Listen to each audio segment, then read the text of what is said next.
Hello friends, स्वागत है आपके अपने यूट्यूब चैनल गायत्री ऑफिशियल में। आपका एसएससी कांस्टेबल जीडी 2024 काफी बेसब्री से इंतजार हो रहा है। और ग्रुप डी के बाद में दूसरी सबसे बड़ी भर्ती ये होती है। क्वालिफिकेशन 10वीं है। भर्ती होना बहुत आसान है। मेडिकल होता है, फिजिकल होता है, इसलिए बहुत सारे कैंडिडेट्स जो है वो फिजिकल में बाहर हो जाते हैं। हालांकि कुछ नुकसान उन कैंडिडेट्स का होता है इसमें जो फिजिकली स्ट्रांग होते हैं लेकिन पढ़ाई में थोड़ा सा वीक होते हैं। जब से एग्जाम पहले कर दिया तब से ये सिस्टम हुआ कि जो फिजिकली स्ट्रांग कैंडिडेट है उनका कुछ यहाँ नुकसान हो रहा है। लेकिन फिर भी देखिए, वैकेंसी की यदि हम बात करें तो काफी अच्छी वैकेंसीज आती है और बहुत जल्द काम हो जाता है। अब 24 की जो भर्ती है उसके लिए अपेक्षा की जा रही है। Social media, print media, electronic media सब छाया हुआ है कि 24 नवंबर को नोटिफिकेशन आ जाएगा और 75,000 प्लस पोस्ट के लिए दावा किया जा रहा है। तो देखिए, पोस्ट के लिए तो आपको बता दूं कि पोस्ट तो हो सकता है कि ऊपर नीचे भी हो जाए।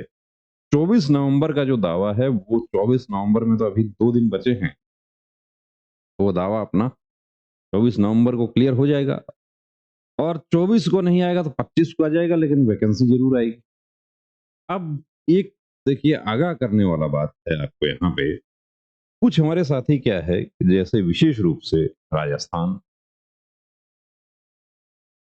यूपी, मध्य प्रदेश, बिहार, यहाँ पर कट ऑफ ज्यादा रहता है क्योंकि तैयारी करने वाले भी ज्यादा हैं, तैयारी करवाने वाले भी ज्यादा हैं। अब करवाने वाले तो ऑनलाइन पहुंच में आ गए, इसलिए वो सभी जगह पहुंच रहे हैं।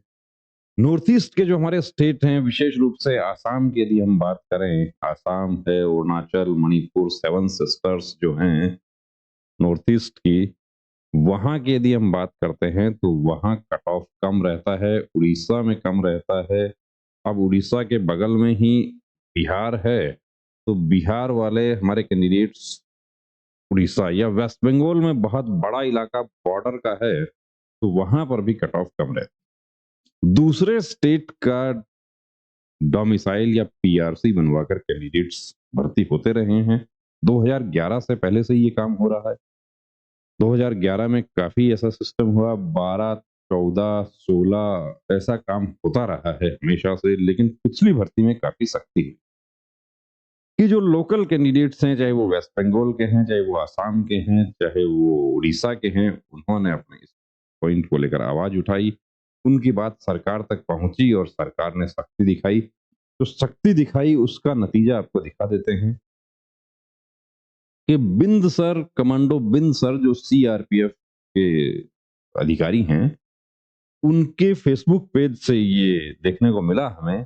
उसके बाद सोशल मीडिया पर ये जारी मतलब सर्कुलेट हो रहा है। तो कमांडो बिंद सर खुद फोर्स में है, तो वो भी आपको आगाह करते रहते हैं। उनका वीडियो हमने देखा कि कई वीडियोस में उन्होंने आगाह किया है कि सर्टिफिकेट, आप किसी भी तरह का फर्जी सर्टिफिकेट नहीं बना कि फर्जी सर्टिफिकेट में आप ज्वाइन होने के 2 साल, 5 साल, 7 साल, यहाँ तक कि रिटायरमेंट तक आपके ऊपर तलवार लटकती रहती है।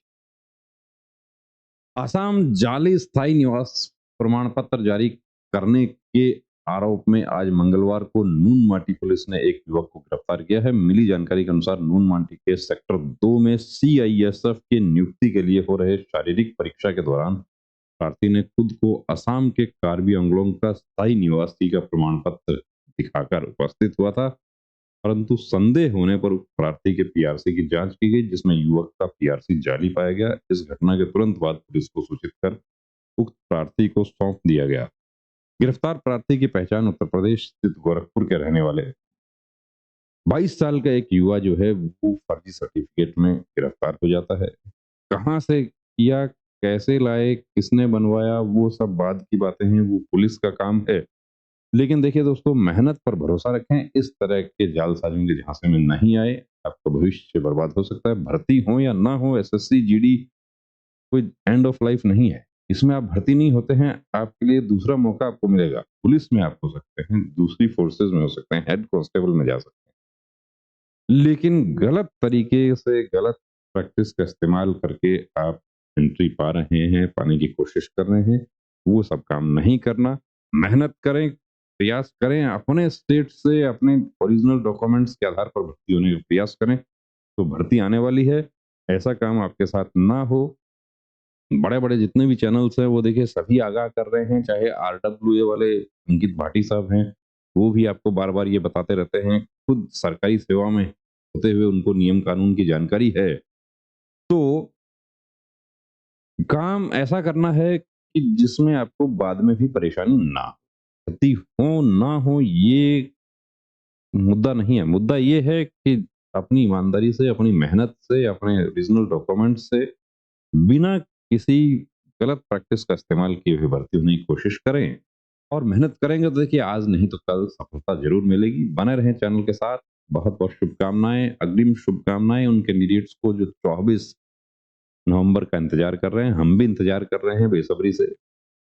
जय नमस्ते डॉक्टर साहब, मुझे अपने बेटे का आर्मी भर्ती के लिए मेडिकल चेकअप करवाना है। नमस्ते श्रीमान जी। आर्मी, एयरफोर्स, नेवी या कोई भी फोर्स का मेडिकल चेकअप गाइडलाइन के अनुसार होता है, जिसमें सभी मेडिकल पॉइंट्स की जानकारी दी होती है। सिविलियन डॉक्टर को उन सब की जानकारी नहीं होती है। आप कंप्लीट मेडिकल चेकअप के लिए Gayatri pre medical centre Sikar Rajasthan से संपर्क करें तो बेहतर होगा। क्या वहाँ फीमेल कैंडिडेट का भी चेकअप होता है? जी बिल्कुल, वहाँ eye specialist, ANT specialist, general physician, physiotherapist, gynaecologist और जनरल सर्जन सभी आपको एक जगह मिल जाते हैं। और इन सभी के साथ अमित सर को 20 साल से डिफेंस लाइन का एक्सपीरियंस भी है, जिसका फायदा लेकर हजारों candidates army, navy, air force, BSF, CRPF, CISF, SSB, state police की वर्दी पहनकर देश सेवा में जुड़े हुए हैं। थैंक यू डॉक्टर साहब, अब तो मैं वही जाती हूँ और अपनी बेटी का भी SSC GD का चेकअप वहीं से ही कराती हूँ।